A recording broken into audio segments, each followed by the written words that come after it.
Okay guys, for all you Ford Taurus owners, I'm going to show you an easy way of changing your fuel pump. I'm giving you some measurements so you don't have to guess the way I did. So a few months ago my fuel pump packed up on me, and there's no way I was going to drop this tank and go through all that mess. And I saw in a YouTube video that somebody had cut a hole. So anyhow, I'm going to show you what's in it and how I did it. But first I'm going to give you measurements. Mine is a 2004 Ford Taurus SEL 3-litre Duratec overhead cam. And I've had all kinds of problems this last couple of weeks, all related to a damn fuel pump. So let me give you a measurement. I'm going right from the outside sill where the plastic is to the first cut, 22 inches. Second cut, 32 inches.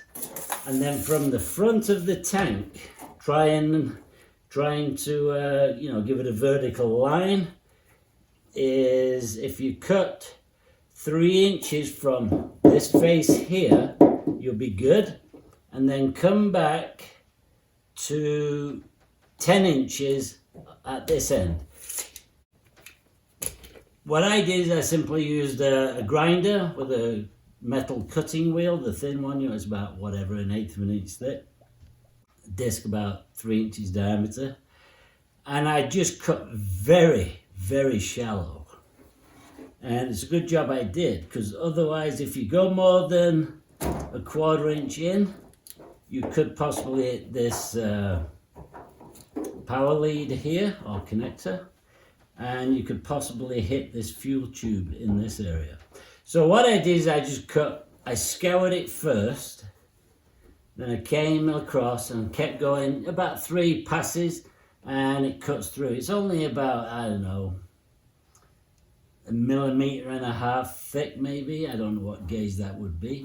But anyhow, I cut it out, and it works great. So I had the pump in and out in 10 minutes. And it probably had maybe, let's say, 10 minutes to cut this out. Total time, it was about 20 minutes to 30 minutes total. So what I've got here is I riveted a little bit of metal down this side, so it created a lip so that this could go onto it. And then I just put a couple of very shallow self-tapping screws in. And that's what I did, and it worked out great. And I'm so glad I did this. I did this about, I don't know, it was in the spring, it was probably 4 months ago. And put the new fuel pump in, which was supposed to be an OEM Ford fuel pump. I bought it from one of those online stores, I forget which one. And I basically got ripped off. I think I paid about $220 for it. I think if you buy it from a dealer, it's somewhere around $400. But they said it was OEM Ford Motorcraft pump. That was a bunch of bullshit. Once I got it out and really examined it, after it failed in the first 4 months, it was a Chinese knockoff.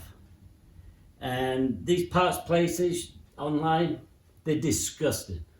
I'll tell you about that in another video, because I'm just so pissed off with them, to be honest.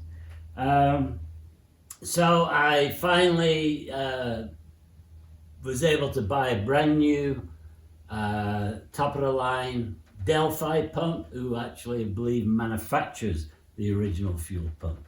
And it's got some improved features, and it fit just perfect. But anyhow, that's a video for the future. So that's the measurements. Oh, and that measurement was taken from the passenger side lip to here. Okay, so I've now put the tape on, and it's just aluminum heat duct tape. And that's just basically to keep any rain out, if there was ever to get any rain or dust or whatever. So now I'm going to install the carpet. All right, so the carpet just folds back. You just have to make sure the seat belts don't get caught under it. And you've got a hook on this side and one on the other. That's for holding down the seat.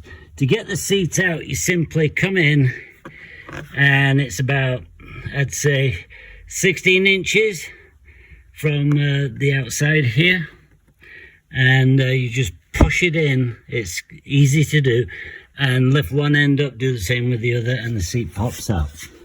Hopefully that saves you having to look up YouTube videos.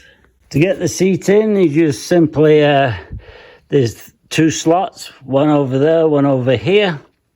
Just slide your seat belts in, make sure they're square and not twisted.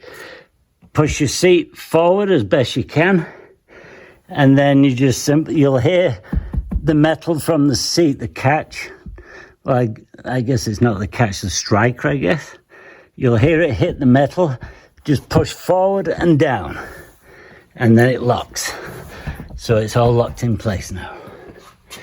Boy, I'm out of breath.